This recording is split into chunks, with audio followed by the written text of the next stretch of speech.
Hi all. Secretariat assistant special ടോപ്പിക്സിൽ ഭയങ്കര difficult എന്ന് പറയപ്പെടുന്ന രണ്ട് ഏരിയാസ് ഉണ്ട് അല്ലേ? പ്രിൻസിപ്പിൾസ് ഓഫ് മാനേജ്മെന്റും പ്രിൻസിപ്പിൾസ് ഓഫ് അഡ്മിനിസ്ട്രേഷനും.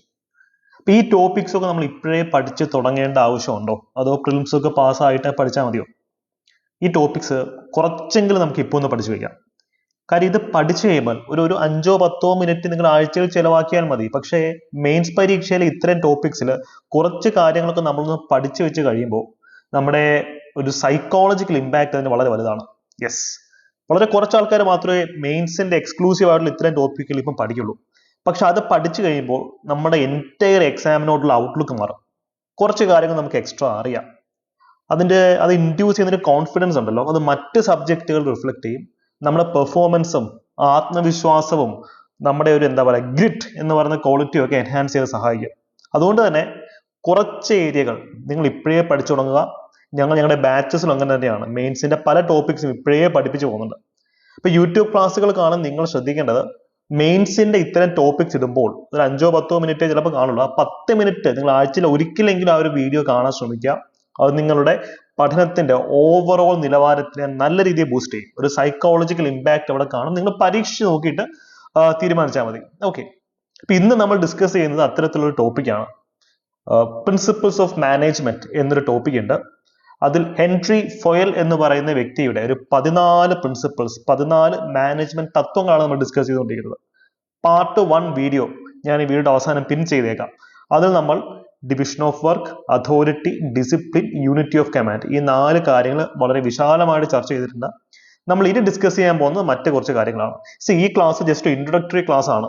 കുറേ വാല്യൂഡേഷൻ പോയിന്റ്സ് തരുന്നുണ്ട് നിങ്ങൾക്ക്. ഒരു ഫൗണ്ടേഷൻ എന്നുള്ള രീതിയിൽ മാത്രം ഈ ക്ലാസ്സുകൾ കാണാം. ഇതിനേക്കാൾ പോയിന്റുകൾ ഇനി വരാൻ പോകുന്ന ക്ലാസ്സുകളിലാണ്. ഒരു ഫൗണ്ടേഷൻ ക്ലാസ് പോലെ മാത്രം കണ്ടാൽ മതി കേട്ടോ. ഓക്കെ, അപ്പൊ നമ്മൾ ഇന്ന് ഡിസ്കസ് ചെയ്യാൻ പോകുന്നത് ഇതിന്റെ പാർട്ട് 2 ആണ്. പാർട്ട് 1 കണ്ടിട്ടില്ലാത്ത ആൾക്കാർ പാർട്ട് 1 കാണുക. പാർട്ട് 2 നമ്മുടെ 5 തത്വങ്ങളും കൂടെ ഡിസ്കസ് ചെയ്യും. എപ്പോഴും പറയുന്ന പോലെ ഇന്നത്തെ നമ്മുടെ ക്ലാസ് നോട്ട്സ് നമ്മുടെ ടെലിഗ്രാം ചാനൽ അപ്ലോഡ് ചെയ്യുന്നതായിരിക്കും. കമന്റ് സെക്ഷനിൽ ചാനലിന്റെ ലിങ്ക് ഞാൻ പിൻ ചെയ്തേക്കാം. ആ ലിങ്ക് യൂസ് ചെയ്ത് ചാനലിലെ മെമ്പേഴ്സ് ആവുക. ഇത്തരത്തിലുള്ള ഫ്രീ റിസോഴ്സസ് മാക്സിമം യൂട്ടിലൈസ് ചെയ്യുക. ഡെയിലി അവിടെ ഫ്രീ മോക്ക് ടെസ്റ്റ് രാവിലെ ഇടുന്നുണ്ട് കേട്ടോ. അപ്പൊ നമുക്ക് നേരെ നമ്മുടെ ടോപ്പിക്കിലേക്ക് പോകാം. ഏറ്റവും ആദ്യം തന്നെ സെക്രട്ടേറിയറ്റ് അസിസ്റ്റന്റ് സ്പെഷ്യൽ ടോപ്പിക്സിൽ ഏറ്റവും ആദ്യത്തെ ക്ലാസ്സുകൾ കിട്ടി തുടങ്ങുന്നത് നമ്മുടെ ഈ കമ്മ്യൂണിറ്റിയിലെ സ്റ്റുഡൻസിന് തന്നെയാണ്. യൂട്യൂബിലും ടെലിഗ്രാമിലും നമ്മൾ തന്നെയാണ് ആദ്യമായി ക്ലാസ്സുകൾ കൊടുത്തു തുടങ്ങിയിട്ടുള്ളത്. കാര്യം ആ ടോപ്പിക്സ് നമുക്ക് വളരെ ഫെമിലിയർ ആണ്. അതുകൊണ്ട് തന്നെ സ്പെഷ്യൽ ടോപ്പിക്സ് പഠിക്കുമ്പോൾ നിങ്ങൾ ശ്രദ്ധിക്കേണ്ട ഒരു പ്രധാനപ്പെട്ട ഒരു കാര്യം, ഇത് MBA അല്ലെങ്കിൽ കൊമേഴ്സ് റിലേറ്റഡ് ടോപ്പിക്സ് ആണ്. ഇതിന്റെ മെറ്റീരിയൽസ് കൂടുതലും ഡിസ്ക്രിപ്റ്റീവ് പേപ്പറിന് വേണ്ടിയിട്ടുള്ളതാണ്. ഇപ്പൊ യൂണിവേഴ്സിറ്റി മെറ്റീരിയൽസ് ആണ് റിസർച്ചിന് വേണ്ടി യൂസ് ചെയ്യുന്നത്. ഇതിന് ഒബ്ജക്റ്റീവ് ടൈപ്പ് പരീക്ഷയ്ക്ക് വേണ്ടി പരുവപ്പെടുത്തി പഠിക്കണം. ഉദാഹരണത്തിന് നമ്മൾ ഇന്ന് ഡിസ്കസ് ചെയ്യാൻ പോകുന്ന മറ്റ് തത്വങ്ങൾ നമുക്ക് നോക്കാം. ഇവിടെ 5ാമത്തെ തത്വം, ഹെൻറി ഫൊയൽ മാനേജ്മെന്റ് വിദഗ്ധനായിരുന്നു. അപ്പൊ അദ്ദേഹം പറഞ്ഞ മറ്റൊരു പ്രധാനപ്പെട്ട ഒരു പ്രിൻസിപ്പിൾ ആണ് യൂണിറ്റി ഓഫ് ഡയറക്ഷൻ എന്ന് പറയുന്നത്. ഇത് മാനേജ്മെന്റിൽ മാത്രമല്ല, ഏത് സംവിധാനത്തിലും അല്ലെങ്കിൽ ഏതൊരു ഓർഗനൈസേഷനിലും ഈ ഒരു തത്വം നമുക്ക് ഇംപ്ലിമെന്റ് ചെയ്യാം. അതുകൊണ്ടാണ് ഫൊയലിന്റെ സിദ്ധാന്തങ്ങൾ യൂണിവേഴ്സൽ ആണ് എന്ന് പറയുന്നത്. എല്ലാ സ്ഥലത്തും, എല്ലാ മാർക്കറ്റിലും അല്ലെങ്കിൽ എല്ലാ സ്ട്രക്ചേഴ്സിലും ഓർഗനൈസേഷൻസിലും അതിന്റെ പ്രാധാന്യമുണ്ട്. എന്താ യൂണിറ്റി ഓഫ് ഡയറക്ഷൻ? ഒരു ഓർഗനൈസേഷൻ, ആ ഓർഗനൈസേഷന് ഒരു ഗോള് കാണും അല്ലെ? ഇപ്പൊ നമ്മുടെ അനദീപ് വ്ലോഗ്സ് ഈ കമ്മ്യൂണിറ്റിയുടെ ലക്ഷ്യം എന്താണ്? കോമ്പറ്റീഷൻ പുഷ് ചെയ്യുക എന്നുള്ളതാണ്. അപ്പൊ യൂണിറ്റി ഓഫ് ഡയറക്ഷൻ മീൻസ് ഈ കമ്മ്യൂണിറ്റിയിലെ അല്ലെങ്കിൽ ഈ ഒരു ഓർഗനൈസേഷനിലെ മെമ്പേഴ്സ് ആയിട്ടുള്ള എല്ലാവരും ആ ഒരു ലക്ഷ്യത്തിന് വേണ്ടി തന്നെ പ്രവർത്തിക്കണം. അല്ലെങ്കിൽ ഇപ്പം നമുക്കൊരു എക്സാമ്പിൾ എടുക്കാം. ആയുഷ് മിനിസ്ട്രി അല്ലെ, ആയുർവേദ ഹോമിയോപ്പതി ഒക്കെ പ്രൊമോട്ട് ചെയ്യുന്ന മിനിസ്ട്രിയാണ് ആയുഷ് മിനിസ്ട്രി. അവരുടെ ലക്ഷ്യം എന്ന് പറയുന്നത് ട്രഡീഷണൽ മെഡിസിൻസിനെ പ്രൊമോട്ട് ചെയ്യുക എന്നുള്ളതാണ്. അപ്പൊ അവിടെയുള്ള എല്ലാവരും ആ ഒരൊറ്റ ലക്ഷ്യം മുന്നിൽ കണ്ടുവേണം പോവാൻ. അതാണ് യൂണിറ്റി ഓഫ് ഡയറക്ഷൻ എന്ന് പറയുന്നത്. ഒന്ന് ആലോചിച്ച് നോക്കിയേ, ആ ഓർഗനൈസേഷനിൽ കുറച്ച് ആൾക്കാർക്ക് ഹോമിയോപ്പതി ഇഷ്ടമല്ല. അപ്പൊ ഹോമിയോപ്പതിക്ക് എതിരായിട്ട് അവർ വർക്ക് ചെയ്യുകയാണെങ്കിലോ ഈ മിനിസ്റ്റർ തകരില്ലേ? അപ്പൊ ഒരു ഓർഗനൈസേഷനിലെ എല്ലാവരും ഒരുമിച്ച് ഒരൊറ്റ ലക്ഷ്യത്തിൽ മുന്നോട്ട് പോയെങ്കിൽ മാത്രമല്ലേ ആ ഓർഗനൈസേഷന്റെ വിഷൻ അല്ലെങ്കിൽ മിഷൻ അതൊക്കെ സാക്ഷാത്കരിക്കുള്ളൂ. അതുകൊണ്ടാണ് പറയുന്നത്, ഒരു ഓർഗനൈസേഷനിലെ എല്ലാ വ്യക്തികൾക്കും ഒരു യൂണിഫൈഡ് ഗോൾ ഉണ്ടാവണം. എന്നാൽ മാത്രമേ ഹാർമോണിയസ് വർക്ക് നടക്കുള്ളൂ. എല്ലാവരും ഒരേ ലക്ഷ്യത്തിന് വേണ്ടി പ്രവർത്തിക്കുമ്പോൾ ഒരു ഹാർമോണിയസ് വർക്ക് നടക്കും. ഇത് നമ്മൾ സ്വാതന്ത്ര്യ സമരവുമായി ബന്ധപ്പെടുത്തി ഒന്ന് ആലോചിക്കുകയും, സ്വാതന്ത്ര്യ സമര കാലഘട്ടത്തിൽ ഗാന്ധിജി അടക്കമുള്ള നേതാക്കൾ ഇന്ത്യക്ക് സ്വാതന്ത്ര്യം കിട്ടാൻ വേണ്ടിയിട്ടാണ് പ്രയത്നിച്ചത്. അപ്പോൾ പണ്ട് ഇന്ത്യൻ നാഷണൽ കോൺഗ്രസിലൊക്കെ അംഗമായിരുന്ന ജിന്ന എന്ത് ചെയ്തു? ചില സമയത്ത് അതിനെ തുരങ്കം വെച്ചു. അപ്പൊ അതിനെ കുറെ പിന്നിലേക്ക് വലിച്ചിട്ടുണ്ട്. നമ്മുടെ സ്വാതന്ത്ര്യ സമര മൂവ്മെന്റിനെ കുറെ പിന്നിലേക്ക് വലിച്ചിട്ടുണ്ട്. കാര്യം ഒരു കാര്യത്തിന് വേണ്ടി ജോലി ചെയ്യുന്ന എല്ലാവരും ഒരേ ലക്ഷ്യം വെച്ച് മുന്നോട്ട് പോയില്ലെങ്കിൽ ആ ലക്ഷ്യത്തിലേക്ക് എത്താൻ കാലതാമസം ഉണ്ടാകും. അതാണ് ഇവിടെ പറയുന്നത്. എല്ലാവർക്കും സെയിം ഒബ്ജക്റ്റീവ് ആയിരിക്കണം. ഇവിടെ നമ്മൾ കഴിഞ്ഞ ക്ലാസ്സിൽ ഒരു പർട്ടിക്കുലർ ടോപ്പിക് പഠിച്ചിട്ടുണ്ട് അല്ലെ? എന്തായിരുന്നു അറിയോ? യൂണിറ്റി ഓഫ് കമാൻഡ് എന്നൊരു കോൺസെപ്റ്റ് നമ്മൾ കഴിഞ്ഞ ക്ലാസ്സിൽ പഠിച്ചിട്ടുണ്ട്. അതായത് ഒരു എംപ്ലോയി അയാൾക്ക് ഒരു ഒറ്റ ബോസേ കാണാൻ പാടുള്ളൂ. അപ്പം ഇയാൾക്ക് അയാൾ മാത്രമേ കമാൻഡ് കൊടുക്കാൻ പാടുള്ളൂ. കോൺഫ്ലിക്റ്റിംഗ് കമാൻഡുകൾ കൊടുക്കില്ലെന്ന് പറയും. ഇപ്പൊ ഒരു വ്യക്തിക്ക് 2 ബോസ് ഉണ്ടെങ്കിൽ എന്തായിരിക്കും അവസ്ഥ? ഈ 2 പേര് പറഞ്ഞു ഇയാൾ കേൾക്കേണ്ടി വരും. അപ്പൊ 2 പേരും ഓപ്പോസിറ്റ് കാര്യങ്ങളാണ് പറയുന്നെങ്കിൽ ഇയാൾ എന്ത് ചെയ്യും? ഇയാൾക്ക് വട്ടായിപ്പോ. അതാണ് ഞാൻ പറയുന്നത്. ഒരു കോമൺ ഗോൾ, ഒരു ഹാർമോണിയസ് പ്ലാൻ ഉണ്ടാവണം. അതുകൊണ്ടാണ് there should be one head of team or department എന്ന് പറയുന്നത്. ഇവിടെ ഒരു ഡിപ്പാർട്ട്മെന്റ് ഉണ്ടെങ്കിൽ അതിന് ഒരു തലവൻ, ഒരു ബോസ് ഉണ്ടായിരിക്കണം. ഇപ്പൊ നിങ്ങൾ സെക്രട്ടേറിയറ്റിൽ ജോലി ചെയ്യുമ്പോൾ ഓരോ ഡിപ്പാർട്ട്മെന്റും ഡിപ്പാർട്ട്മെന്റ് തലവന്മാർ കാണും. അവര് ലേ ഡൗൺ ചെയ്യുന്ന പ്ലാൻസ്, പോളിസീസ് ഇതൊക്കെ ഫുൾഫിൽ ചെയ്യാൻ വേണ്ടി ആ ടീമിലുള്ള എല്ലാവരും ഐകകണ്ഠേന പ്രവർത്തിക്കണം. ഇല്ലെങ്കിൽ എവ്രിതിങ് വിൽ കൊളാപ്സ്. ഒരു ചീട്ട് കൊട്ടാരം പോലെ അതെല്ലാം തകർന്നു പോകും. അതുകൊണ്ടാണ് പറയുന്നത് ഈ ഓർഗനൈസേഷനിൽ ഒരാൾ മെമ്പർ ആകുമ്പോൾ, അത് സെക്രട്ടേറിയറ്റ് ആവാം, അല്ലെങ്കിൽ നമ്മൾ നേരത്തെ ആയുഷ് മിനിസ്ട്രി ആവാം, അല്ലെങ്കിൽ റിലയൻസ് ആവാം, ജിയോ ആവാം, എയർടെൽ ആവാം, അല്ലെങ്കിൽ വാൾമാർട്ട് ആവാം, ഏതാണ് ഒരു ഓർഗനൈസേഷൻ ഒരാളെ മെമ്പർ ആകുമ്പോൾ ആ ഓർഗനൈസേഷന്റെ മിഷൻ, ലക്ഷ്യം എന്താണ്, വിഷൻ എന്താണ്, ഗോൾസ് എന്താണ്, ഇതൊക്കെ കൃത്യമായിട്ട് അയാൾക്ക് പറഞ്ഞ് മനസ്സിലാക്കി കൊടുക്കണം. ഇതിനൊക്കെ വേണ്ടിയിട്ടാണ് നമ്മൾ പറയുമ്പോൾ ട്രെയിനിങ് എന്നൊരു ഫേസ്. ഇപ്പം ഒരാൾ പോലീസ് ഡിപ്പാർട്ട്മെന്റിൽ ജോലി ചെയ്യാൻ പോകും, സെലക്ടഡ് ആയിരിക്കട്ടെ, അയാളെ ഡയറക്റ്റ്ലി 2 സ്റ്റാർ കൊടുത്താൽ കയറ്റുവാണോ? അല്ല.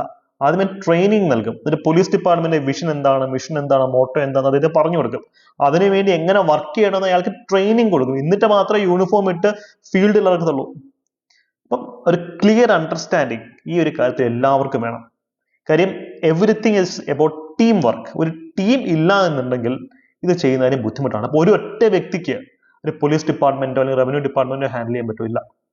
ഇത്തരത്തിൽ ഒരു യൂണിറ്റി ഓഫ് ഡയറക്ഷന് സജ്ജമാകുന്ന രീതിയിൽ ഒരു ടീമിനെ ട്രെയിൻ ചെയ്ത് എടുത്തതിന് ശേഷം മാത്രമേ ഏതൊരു ഓർഗനൈസേഷനും പ്രോപ്പർ ആയിട്ട് റൺ ചെയ്യാൻ പറ്റുള്ളൂ അല്ലെ? ഇതിന്റെ ഒരു ബെനിഫിറ്റ് എന്താ? നമുക്ക് കോൺഫ്ലിക്റ്റുകൾ ഒഴിവാക്കാം, അല്ലെങ്കിൽ കോൺട്രഡിക്ടറി ആക്ഷൻസ് ഒഴിവാക്കാം അല്ലെ? ഉദാഹരണം, നമ്മൾ നേരത്തെ ആയുഷ് മിനിസ്ട്രി, ആയുർവേദത്തിന് ഹോമിയോ, യുനാനി ഒക്കെ പ്രൊമോട്ട് ചെയ്യുന്ന മിനിസ്ട്രി ആയുഷ് മിനിസ്ട്രി. ഇതിന്റെ ഒരു അണ്ടർ സെക്രട്ടറി വന്നിട്ട് ആയുർവേദ കൊള്ളത്തില്ല, അല്ലെങ്കിൽ ഈ പറഞ്ഞ പോലെ അലോപ്പതി മാത്രമേ കൊള്ളാവൂ എന്ന് പബ്ലിക്കായിട്ട് അനൗൺസ് ചെയ്ത് കഴിഞ്ഞാൽ എന്തായിരിക്കും ആ ഒരു ഓർഗനൈസേഷന്റെ അവസ്ഥ?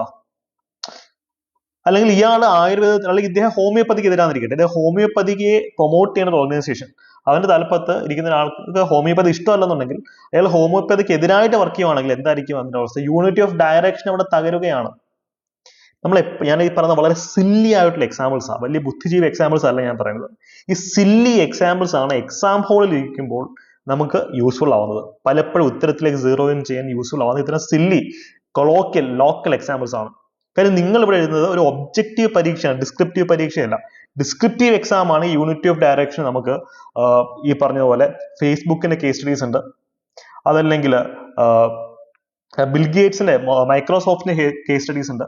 പക്ഷെ നമുക്ക് ഇവിടെ പോകേണ്ടത് എഴുത്ത് പരീക്ഷയല്ല, ഒബ്ജക്റ്റീവ് പരീക്ഷയാണ്. ഉത്തരം നമ്മുടെ കണ്ണിന്റെ മുമ്പിലുണ്ട്. അതിലേക്ക് എത്താൻ നമ്മളെ സഹായിക്കുന്ന ദൃഷ്ടാന്തങ്ങൾ, ഉദാഹരണങ്ങളാണ് നമ്മൾ ഇവിടെ ഉപയോഗിക്കേണ്ടത്. അപ്പം ഇത് മനസ്സിലാക്കാം. അപ്പം കോൺഫ്ലിക്റ്റുകൾ ഒഴിവാക്കപ്പെടും, കോൺട്രഡിക്ടറി ആക്ഷൻസ് ഒഴിവാക്കപ്പെടും അല്ലെ? അപ്പം ഒരു പരസ്പര അണ്ടർസ്റ്റാൻഡിങ്, എല്ലാവരും ഒരു പരസ്പര അണ്ടർസ്റ്റാൻഡിങ് ആണ് മുന്നോട്ട് പോകുന്നത്. നമുക്കിവിടെ മറ്റൊരു എക്സാമ്പിൾസ് ആലോചിച്ച് നോക്കാം. യൂണിറ്റി ഓഫ് ഡയറക്ഷൻ മറ്റൊരു എക്സാമ്പിൾ ഹ്യൂമൻ റിസോഴ്സ് മാനേജ്മെന്റ് തന്നെയാണ് അല്ലെ? ഹ്യൂമൻ റിസോഴ്സ് മാനേജ്മെന്റ് തന്നെയാണ് ഇതിന്റെ മറ്റൊരു എക്സാമ്പിൾ. ഒരാളെ ഇന്റർവ്യൂ ചെയ്ത് ഒരു ഓർഗനൈസേഷനിലേക്ക് കൊണ്ടുവരുമ്പോൾ അയാളെ ഒറ്റയ്ക്ക് വർക്ക് ചെയ്യാനല്ല വിടുന്നത്, ഒരു ടീമിലേക്കാണ് വിടുന്നത്. ആ ടീമിലെ എല്ലാ മെമ്പേഴ്സിനും ഒരു ഒറ്റ ലക്ഷ്യം. ഇപ്പൊ ഒരു സോഫ്റ്റ്വെയർ ഡെവലപ്മെന്റ് കമ്പനി ആണെങ്കിൽ അവർ ഡെവലപ്പ് ചെയ്യുന്ന ഒരു സോഫ്റ്റ്വെയർ എന്ന് പറയുന്നത് ഒരു പക്ഷേ ഈ പറഞ്ഞ ക്വാളിറ്റി മാനേജ്മെന്റ് സോഫ്റ്റ്വെയർ ആവാം, അല്ലെങ്കിൽ കാലാവസ്ഥ പ്രിഡിക്റ്റ് ചെയ്യുന്ന ഒരു സോഫ്റ്റ്വെയർ ആവാം. അപ്പൊ ആ ഒരു സോഫ്റ്റ്വെയറിന് ഡെവലപ്മെന്റിന് വേണ്ടി വർക്ക് ചെയ്യുമ്പോൾ എല്ലാവർക്കും ഒരേ രീതിയിൽ കാലാവസ്ഥ കറക്റ്റായിട്ട് പ്രെഡിക്റ്റ് ചെയ്യപ്പെടുമ്പോൾ കൃഷിരംഗം നല്ല രീതിയിൽ ഡെവലപ്പ് ആവും. മനുഷ്യരാശിക്ക് വളരെ ബെനിഫിറ്റ് ആണ്. അല്ലെങ്കിൽ ദുരന്തങ്ങൾ ഒഴിവാക്കാൻ പറ്റും. കാലാവസ്ഥ കൃത്യമായിട്ട് പ്രെഡിക്റ്റ് ചെയ്യാൻ പറ്റും. ഇങ്ങനെ ഉരുൾപൊട്ടലുള്ള ദുരന്തങ്ങൾ ഒഴിവാക്കാൻ പറ്റും. അപ്പൊ അത്തരത്തിലുള്ള ഒരു എമ്പതി ആൾക്കാരിലേക്ക് ഇൻജെക്ട് ചെയ്യാൻ പറ്റണം. അപ്പൊ ആ ടീമിന്റെ പ്രൊഡക്ടിവിറ്റി ഭയങ്കരമായിട്ട് കൂടും. അപ്പൊ ഹ്യൂമൻ റിസോഴ്സ് മാനേജ്മെന്റിലാണ് നമുക്ക് സത്യം പറഞ്ഞാൽ യൂണിറ്റി ഓഫ് ഡയറക്ഷന്റെ ഏറ്റവും വലിയ ഒരു ഇംപ്ലിക്കേഷൻസ് വരുന്നത്. നമുക്കറിയാം, ഇപ്പൊ നിങ്ങൾ ഒരു സിവിൽ IAS കാരനാവുകയാണെങ്കിൽ മുസോറിൽ ട്രെയിനിങ് ഉണ്ട്. ആ ട്രെയിനിങ് പീരീഡിൽ യൂണിറ്റി ഓഫ് ഡയറക്ഷൻ ഓരോ വ്യക്തികളിലേക്കും ഇൻജെക്ട് ചെയ്യും. കാര്യം കമ്പാഷൻ, എംപതി, അല്ലെങ്കിൽ ഒരു IAS കാരന് നമ്മുടെ സൊസൈറ്റിയിൽ വരുത്താൻ സാധിക്കുന്ന ചേഞ്ചസ് എന്തൊക്കെയാണ്, അതൊക്കെ കൃത്യമായിട്ടുള്ള ട്രെയിനിങ്ങിൽ കൂടെ കൊടുക്കും. അതിനുശേഷമാണ് അധികാരമൊക്കെ കൊടുത്ത് ഓഫീസിലേക്ക് അയക്കുന്നത്. അപ്പം ഈ unity of direction multi dimensional approach ആണ്. ഒരു ബിസിനസ് എന്റർപ്രൈസിൽ മാത്രമല്ല, ഏത് ഓർഗനൈസേഷനിലും ഇത് ഇമ്പോർട്ടൻ്റ് ആണ്. അപ്പോൾ 5ാമത്തെ കാര്യം നമ്മൾ കണ്ടു. ഇനി നമുക്ക് പോകാനുള്ളത് 6ാമത്തെ സോയലിന്റെ പ്രിൻസിപ്പിളാണ്, 6th പ്രിൻസിപ്പിൾ. ഇത് ഓരോ ടെക്സ്റ്റിലും ഓരോ രീതിയിലാണ്, അല്ലെങ്കിൽ ഓരോ പേരിലാണ് അറിയപ്പെടുന്നത്. 6ാമത്തെ തത്വത്തിനെ നമ്മൾ പൊതുവെ വിളിക്കുന്ന പേരാണ് സബോർഡിനേഷൻ ഓഫ് ഇൻഡിവിജ്വൽ ഇൻട്രസ്റ്റ്, അല്ലെങ്കിൽ collective interest over individual interest എന്ന് പറയും. ഞാൻ പറയുന്നൊരു കാര്യം നമ്മൾ ഇന്റഗ്രേറ്റ് ചെയ്ത് പഠിക്കണം എന്ന് പറയും. ഈ ഒരു ടോപ്പിക് നിങ്ങൾ പഠിക്കുകയാണെങ്കിൽ സ്പെഷ്യൽ ടോപ്പിക്സിനകത്ത് തന്നെയുള്ള മൊഡ്യൂൾ 1-ലെ എത്തിക്കൽ പ്രിൻസിപ്പിൾസ് ഓഫ് അഡ്മിനിസ്ട്രേഷൻ ഇതിന്റെ കൂടെ കവേർഡ് ആയി പോയിക്കോളും. അതായത് നമ്മൾ ഇപ്പം പഠിക്കുന്ന മാനേജ്മെന്റിനെ പറ്റിയാണ്, പ്രിൻസിപ്പിൾസ് ഓഫ് മാനേജ്മെന്റ് ആണ് നമ്മൾ പഠിക്കുന്നത്. പക്ഷെ പ്രിൻസിപ്പിൾസ് ഓഫ് അഡ്മിനിസ്ട്രേഷൻ എന്നൊരു ടോപ്പിക് വേറെയുണ്ട്. അതിൽ എത്തിക്കൽ പ്രിൻസിപ്പിൾസ് ഓഫ് അഡ്മിനിസ്ട്രേഷനകത്തും ഇതിന്റെ ഇംപ്ലിക്കേഷൻ ഉണ്ട്. ഇപ്പൊ നമ്മൾ സിലബസ് പരസ്പരം കണക്ട് ചെയ്ത് പഠിക്കണം. ഞാൻ പറഞ്ഞുതരാം എങ്ങനെയാണ് അത് പഠിക്കേണ്ടതെന്ന് ഞാൻ പറഞ്ഞുതരാം. ഇവിടെ സബോർഡിനേഷൻ ഓഫ് ഇൻഡിവിജ്വൽ ഇൻട്രസ്റ്റ് എന്ന് പറയുന്ന ടോപ്പിക് എന്താ വെച്ചാൽ എന്താ, നമ്മളൊരു ഓർഗനൈസേഷനിൽ വർക്ക് ചെയ്യുമ്പോൾ, ഒരു കമ്പനിയിൽ വർക്ക് ചെയ്യുമ്പോൾ, ആ കമ്പനിയുടെ വിഷൻ, കമ്പനിയുടെ മിഷൻ, അതിന് വേണ്ടിയാണ് നമ്മൾ പ്രവർത്തിക്കുന്നത്. അല്ല നമ്മുടെ സ്വന്തം കാര്യത്തിന് വേണ്ടിയിട്ടല്ല. ഇത് നമ്മൾ മൾട്ടി ഡയമെൻഷണൽ അപ്രോച്ചാണ്. ഇപ്പൊ ഒരാൾ മന്ത്രിയാവുന്നു. മന്ത്രിയായി കഴിയുമ്പോൾ അയാൾ ജനങ്ങളുടെ നന്മയ്ക്ക് വേണ്ടിയിട്ടാണ് വർക്ക് ചെയ്യേണ്ടത്, അല്ലാതെ സ്വന്തം പോക്കറ്റ് വീർപ്പിക്കാനല്ല. മനസ്സിലായല്ലോ? അല്ലെങ്കിൽ ഇപ്പൊ ഒരാള് ഒരു ഇപ്പൊ ഞാൻ എന്താ പറയാ, റിലയൻസിലെ ഒരു സീനിയർ മാനേജറാന്നിരിക്കട്ടെ. എന്റെ കൊച്ചച്ഛന്റെ കുഞ്ഞമ്മയുടെ മോൻ അവിടെ ജോലി ചെയ്യുന്നുണ്ടെന്നിരിക്കട്ടെ. വലിയ കഴിവൊന്നുമില്ല അവന്. പക്ഷേ ഞാൻ അവന് എൻ്റെ ഒരു പേഴ്സണൽ റിലേഷൻ ഉള്ളതുകൊണ്ട്, എന്നെ റിലേറ്റീവ് ആയതുകൊണ്ട് ഞാൻ അവനെ പ്രൊമോട്ട് ചെയ്യുവാന്ന് നിങ്ങൾ സങ്കല്പിക്കുക, പ്രൊമോഷൻ കൊടുക്കാൻ സങ്കല്പിക്കുക. ഒരു കഴിവില്ലാത്തതിന് ഞാൻ പ്രൊമോഷൻ കൊടുക്കുന്നു. അപ്പോൾ ഞാൻ എന്താ ചെയ്തത്, എൻ്റെ പേഴ്സണൽ, എൻ്റെ വ്യക്തിപരമായ താല്പര്യങ്ങളെ കമ്പനിയുടെ താല്പര്യങ്ങൾക്ക് മുകളിൽ വെച്ചു. ഇനി കമ്പനി ഗ്രോ ചെയ്യണമെങ്കിൽ എപ്പോഴും കഴിവുള്ള ആൾക്ക് വേണം പ്രൊമോഷൻ കൊടുക്കാൻ. പക്ഷെ ഇവിടെ ഞാൻ ഒരു കഴിവില്ലാത്തൊരുത്തനെ ഞാൻ പ്രൊമോട്ട് ചെയ്ത് കഴിഞ്ഞാൽ കമ്പനിയെ മോശമായി ബാധിക്കില്ലേ? ഇത് ചെയ്യാൻ പാടില്ല. അതുകൊണ്ടാണ് നമ്മൾ പറയുന്നത് സബോർഡിനേഷൻ ഓഫ് ഇൻഡിവിജ്വൽ ഇൻട്രസ്റ്റ്. നമ്മുടെ വ്യക്തിപരമായ താല്പര്യങ്ങൾ എപ്പോഴും കമ്പനിയുടെ താല്പര്യങ്ങളുടെ താഴെ നമ്മൾ പ്രതിഷ്ഠിക്കുക, മുകളിൽ പ്രതിഷ്ഠിക്കാൻ പാടില്ല. അല്ലെങ്കിൽ collective interest over individual interest. Collective interest എന്ന് വെച്ചാൽ എന്താ, ഒരു യൂട്ടിലിറ്റേറിയൻ അപ്രോച്ച് നോക്കി നമ്മൾ വേറൊരു പേര് പറയും. ഞാൻ പറഞ്ഞു അതിലേക്ക് നമുക്ക് പോവാം. ഇപ്പൊ എല്ലാം കൂടെ പറഞ്ഞാൽ കുളവാക്കുന്നില്ല, നിങ്ങൾ തൽക്കാലം ഇത് കേട്ടാൽ. കളക്റ്റീവ് ഇൻട്രസ്റ്റ് എന്ന് വെച്ചാൽ എന്താ, ഒരു സമൂഹത്തിന്റെ മൊത്തത്തിലുള്ള ഇൻട്രസ്റ്റിന് വേണ്ടി ഒരു വ്യക്തി അവന്റെ ഇൻട്രസ്റ്റുകൾ ത്യാഗം ചെയ്യണം. ഇതിനെ നമ്മൾ സെൽഫ്ലെസ്നെസ് എന്ന് പറയുമല്ലേ, നിസ്വാർത്ഥത. ഇത് തന്നെയാണ് എത്തിക്കൽ പ്രിൻസിപ്പിൾസ് ഓഫ് അഡ്മിനിസ്ട്രേഷൻ നമ്മൾ പഠിക്കുന്നത്. നിസ്വാർത്ഥത, selflessness. Gandhian principle of selflessness ഒക്കെ ഉണ്ട്, അവിടെ പഠിക്കാം. ഇത് തന്നെയാണ് ഇവിടെയും പറയുന്നത്. നമ്മൾ ഭരിക്കുമ്പോൾ, അഡ്മിനിസ്ട്രേഷൻ നടത്തുമ്പോൾ നമ്മൾ സെൽഫ്ലെസ് ആയിരിക്കണം. കളക്റ്റീവ് ഇൻട്രസ്റ്റ്, ജനങ്ങളുടെ താല്പര്യം എന്താണോ അതായിരിക്കണം നമ്മുടെ താല്പര്യത്തിന് മുകളിൽ നിൽക്കേണ്ടത്. ഇപ്പൊ നിങ്ങളൊരു IAS അല്ലെങ്കിൽ നിങ്ങൾ സെക്രട്ടേറിയറ്റ് അസിസ്റ്റന്റ് ആവാനാണല്ലോ നിങ്ങളെല്ലാം ട്രൈ ചെയ്യുന്നത്. നിങ്ങൾ ഒരു സെക്രട്ടേറിയറ്റ് അസിസ്റ്റന്റ് ആവുന്നു, പിന്നീട് ഉയർന്ന സ്പെഷ്യൽ സെക്രട്ടറി ആവുന്നു, IAS കൺഫർ ചെയ്തിട്ട് IAS കാരനാവുന്നു. ആ സാഹചര്യത്തിൽ ഒരു പാവപ്പെട്ട ചേട്ടൻ നിങ്ങളെ വന്ന് കണ്ട് ഒരു സഹായം അഭ്യർത്ഥിക്കുന്നു, വളരെ ന്യായമായിട്ടുള്ള കാര്യം അഭ്യർത്ഥിക്കുന്നു. അപ്പൊ നിങ്ങൾക്കത് ചെയ്തു കൊടുത്തു കഴിഞ്ഞാൽ ഒരുപക്ഷെ മറ്റൊരാളെ ശത്രുവാക്കേണ്ടി വരും, വലിയ പവർഫുൾ ആയിട്ടൊരു വ്യക്തിയോ അല്ലെങ്കിൽ ആൾക്കാരെ ശത്രുവാക്കേണ്ടി വരും. പക്ഷെ നിങ്ങൾ ആരെ ആ സാഹചര്യത്തിൽ സപ്പോർട്ട് ചെയ്യും? പാവപ്പെട്ടവരെ സപ്പോർട്ട് ചെയ്യും. അങ്ങനെ collective interest over individual interest ആണ് നമ്മൾ ഉദ്ദേശിക്കുന്നത്.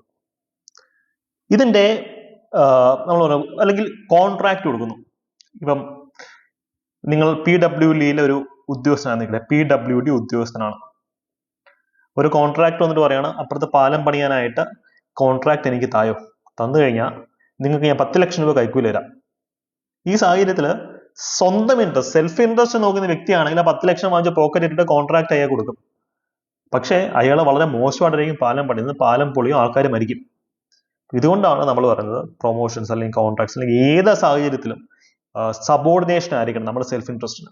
Okay, which means everyone should unitedly works towards the interest of the company over personal interest. കമ്പനിയുടെ ഇൻട്രസ്റ്റ് ആയിരിക്കണം മുന്നിൽ കാണേണ്ടത്, വ്യക്തിപരമായ ഇൻട്രസ്റ്റ് അല്ല.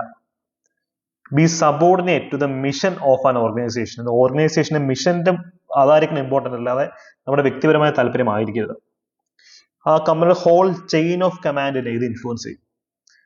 നിങ്ങൾ ഒന്ന് ആലോചിച്ച് നോക്കിയേ, നമ്മൾ തൊട്ട് മുമ്പേ പറഞ്ഞ യൂണിറ്റി ഓഫ് ഡയറക്ഷൻ എന്ന് പറയുന്ന സിദ്ധാന്തവുമായി വളരെയധികം ബന്ധപ്പെട്ടിരിക്കുന്നല്ലേ ഇത്.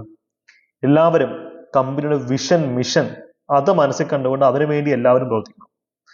ഇതും പറയുന്നത് സെയിം കാര്യമല്ലേ? യൂണിറ്റി ഓഫ് ഡയറക്ഷൻ പറഞ്ഞ കാര്യം മറ്റൊരു രീതിയിൽ പറയാണ് ഇവിടെ. രണ്ടും ടെക്നിക്കലി ഡിഫറെന്റ് ആണ്, പക്ഷെ അണ്ടർലൈങ് ഫിലോസഫി ഒന്ന് തന്നെയാണ്. അപ്പൊ കണക്ട് ചെയ്ത് പഠിക്കാം. ക്ലിയർ ആയെന്ന് പ്രതീക്ഷിക്കുന്നു. നമുക്കിനി കുറച്ച് പോയിന്റുകൾ നോക്കിയിട്ട് ക്ലാസ് വൈൻഡപ്പ് ചെയ്യാം. മാനേജ്മെന്റ് തത്വങ്ങളിലെ 7ാമത്തെ തത്വമാണത്. 7ാമത്തെ തത്വം റെമ്യൂണറേഷൻ. ഒരു കമ്പനിയിൽ ആൾക്കാർ പണിയെടുക്കുന്നു, എല്ലാം മുറിയെ പണിയെടുക്കുന്നു. പണ്ട് പറയുന്നൊരു കാര്യമുണ്ടല്ലേ, പറമ്പത്ത് പണി വരമ്പത്ത് കൂലി എന്നൊക്കെ പറയാറില്ലേ. പണിയെടുത്ത് കഴിഞ്ഞാൽ കൂലി കിട്ടണം, റെമ്യൂണറേഷൻ കൊടുക്കണം. ഒരു കമ്പനിയിൽ ആൾക്കാർ എംപ്ലോയീസ് വർക്ക് ചെയ്യുമ്പോൾ ആ വർക്ക് ചെയ്യുന്നതിനുള്ള പ്രതിഫലം, റെമ്യൂണറേഷൻ കൊടുക്കണം.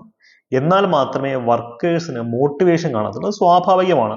ഇപ്പൊ നിങ്ങൾ എത്ര സേവന മനസ്ഥിതി ഉള്ള വ്യക്തിയാണെന്ന് പറഞ്ഞാലും ഗവൺമെന്റിന്റെ കയ്യിൽ നിന്ന് ശമ്പളം കിട്ടിയില്ലെന്നുണ്ടെങ്കിൽ നിങ്ങൾ ഗവൺമെന്റ് ജോലിക്ക് നോക്കൂ. ഇപ്പൊ എല്ലാവരും ഗവൺമെന്റ് ജോലി ഇത്ര ഒരു ഡ്രീം ജോബായി കാണുന്നതിന്റെ കാര്യം എന്താ? റെമ്യൂണറേഷൻ ആണ്. കൃത്യമായ സമയത്ത്, ഇപ്പൊ സെക്രട്ടേറിയറ്റിലൊക്കെ ആണെങ്കിൽ 1-ാം തീയതി ഡേറ്റ് ഉണ്ടെങ്കിൽ ശമ്പളം കിട്ടും.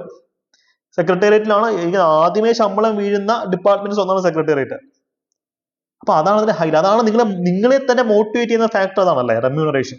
നിങ്ങളെ സെക്രട്ടേറിയറ്റ് അസിസ്റ്റന്റ് എന്ന് പറയുന്ന ജോലി അല്ലെങ്കിൽ സെക്രട്ടേറിയറ്റ് എന്ന ഓർഗനൈസേഷൻ നിങ്ങളെ ഇത്രയും അട്രാക്ട് ചെയ്യുന്നതിന്റെ റീസൺ ഈ റെമ്യൂണറേഷൻ തന്നെയാണ്.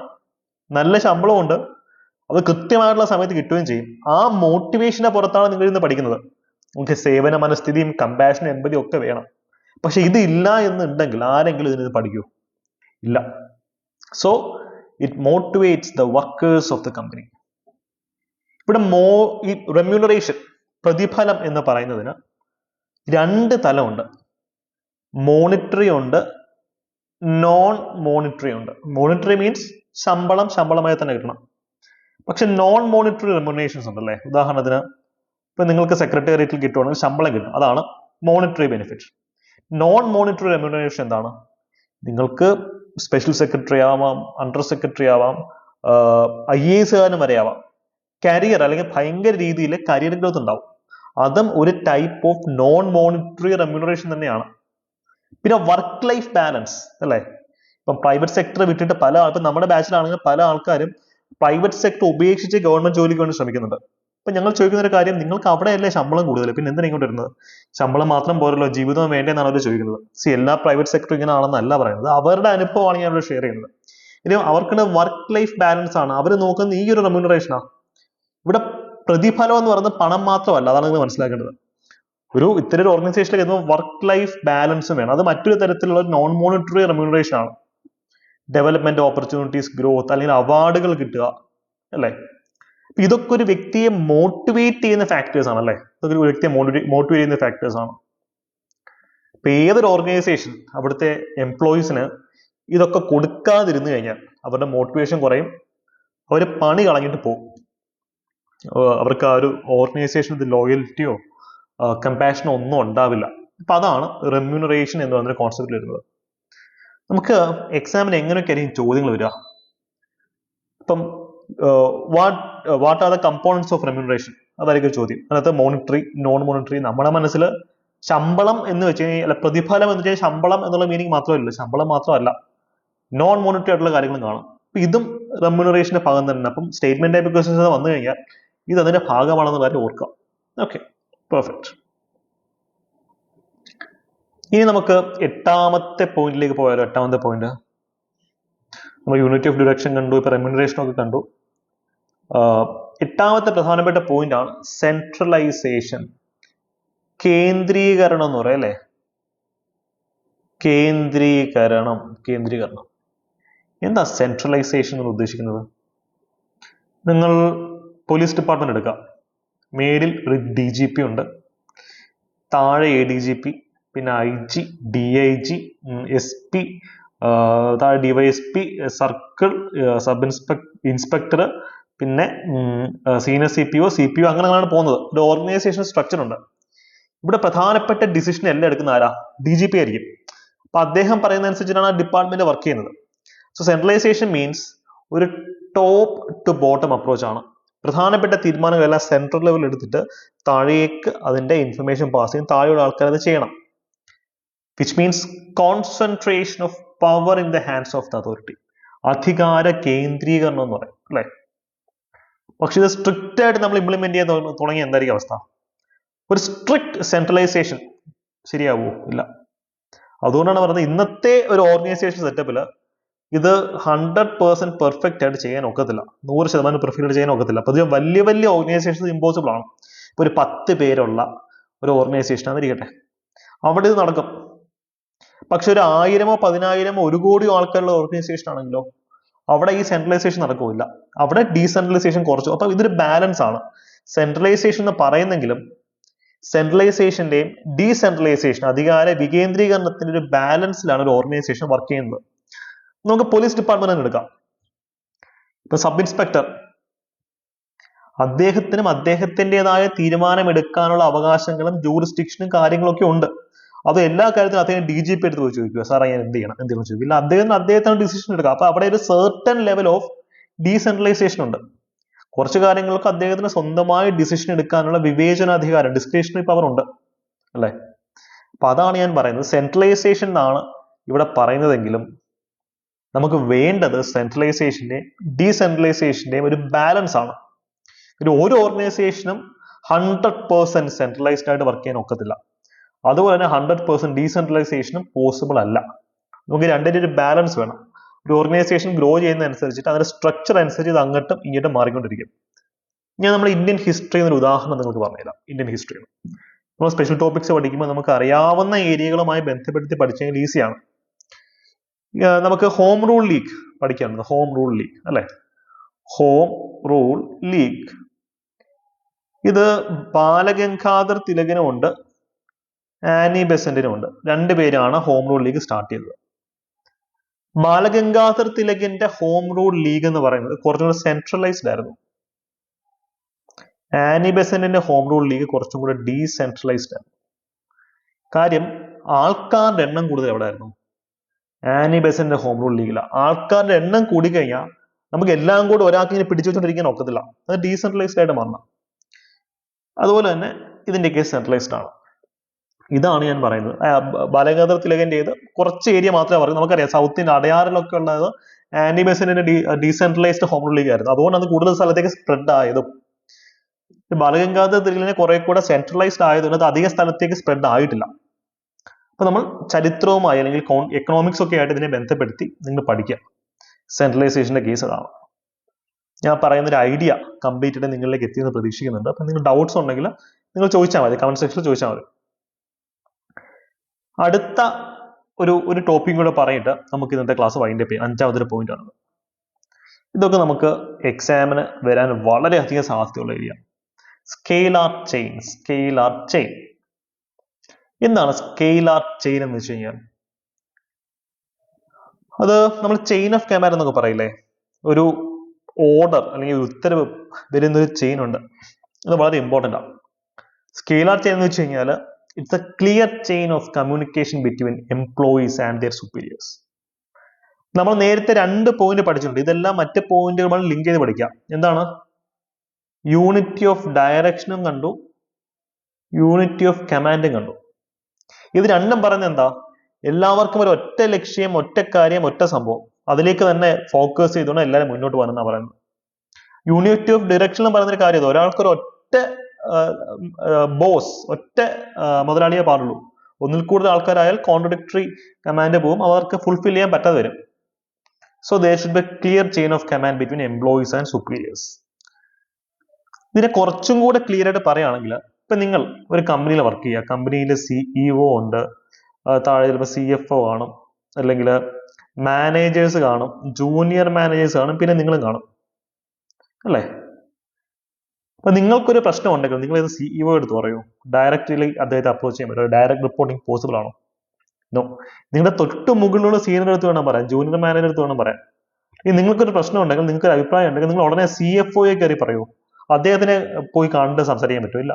നിങ്ങൾ എപ്പോഴും നിങ്ങളുടെ തൊട്ട് മുകളിലുള്ള അതോറിറ്റി എടുത്ത് വേണം കമ്മ്യൂണിക്കേറ്റ് ചെയ്യാൻ. അല്ലെങ്കിൽ ഒന്ന് ആലോചിച്ച് നോക്കിയേ, ഫേസ്ബുക്കിലെ എല്ലാ എംപ്ലോയീസും അവരുടെ പ്രശ്നം പറയാൻ സുക്കർബർഗിന്റെ അടുത്ത് പോയി കഴിഞ്ഞാൽ അങ്ങർക്ക് അതിനുള്ള സമയമല്ലേ കാണത്തുള്ളൂ. ചെറിയൊരു ഓർഗനൈസേഷൻ ആണെങ്കിൽ കുഴപ്പമില്ല, വലിയ ഓർഗനൈസേഷൻ ആണെങ്കിൽ ഇറ്റ്സ് എ പ്രോബ്ലം. അതാണ് സ്കെയിലാർ ചെയിൻ എന്ന് പറയുന്നത്. ഒരു എംപ്ലോയിക്ക് അയാൾ ഈ ഹൈറാർക്കിയിൽ എവിടെ നിൽക്കുകയാണെന്നുള്ള കൃത്യമായ ബോധം വേണം.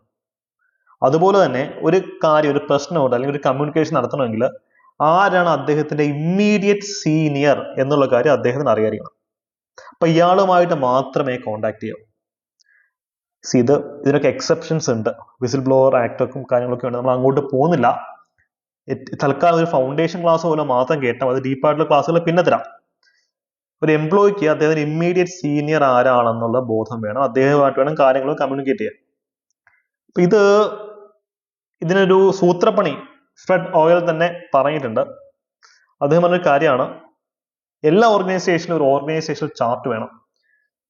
ആരാണ് ടോപ്പിൽ, ആരാണ് അതിന്റെ താഴെ, ആരാണ് അതിന്റെ താഴെ, ഓരോ ഡിപ്പാർട്ട്മെന്റ് എന്താണ്, ഡിപ്പാർട്ട്മെന്റ് സബ്സെക്ഷൻസ് എന്തൊക്കെയാണ്, അതിന്റെ ഓർഗനൈസേഷണൽ ചാർട്ട് വേണം. ഓരോ എംപ്ലോയിയും ആ ചാർട്ടിൽ എവിടെയാണെന്നുള്ളത് അയാളെ ബോധ്യപ്പെടുത്തണം. എന്നാലേ അയാൾക്ക് അറിയത്തുള്ളൂ ഹൈറാർക്കി എന്താണെന്നുള്ളത്. From where to take orders, ആര് പറയുന്ന കാര്യമാണ് കേൾക്കേണ്ടത്, ആര് പറയുന്ന കാര്യമാണ് കേൾക്കേണ്ടാത്തത് നോക്കി കൃത്യമായിട്ടുള്ള ബോധ്യം അവർക്ക് ഉണ്ടാവണം. ക്ലിയർ ആണെന്ന് വിചാരിക്കുന്നു, അല്ലേ? ഇപ്പം ഒളിമ്പ്യൻ അന്തോണി ആദം സിനിമ നിങ്ങൾ കണ്ടിട്ടുണ്ടെന്ന് വിചാരിക്കുന്നു. അതായത് വട്ടോളി ജഗദീഷ് ശ്രീകുമാർ, അദ്ദേഹം മോഹൻലാലിന്റെ താഴെ വർക്ക് ചെയ്യുന്ന വ്യക്തിയാണ്. പക്ഷേ ജഗദീഷ് ശ്രീകുമാർ മോഹൻലാലിനെ പറഞ്ഞ് വിശ്വസിപ്പിക്കാൻ ശ്രമിക്കുന്നത് വട്ടോളിയാണ് മുകളില്, മോഹൻലാൽ താഴെയാണെന്നാണ്. പക്ഷെ നേരെ തിരിച്ചാ, മോഹൻലാലിന്റെ കാര്യം അറിയാതെ വേറെ കാര്യം. അതാണ് ഈ സ്കെയിലർ ചെയിനിനെ തകർക്കാനാണ് അദ്ദേഹം അവിടെ ശ്രമിച്ചത്, അല്ലേ?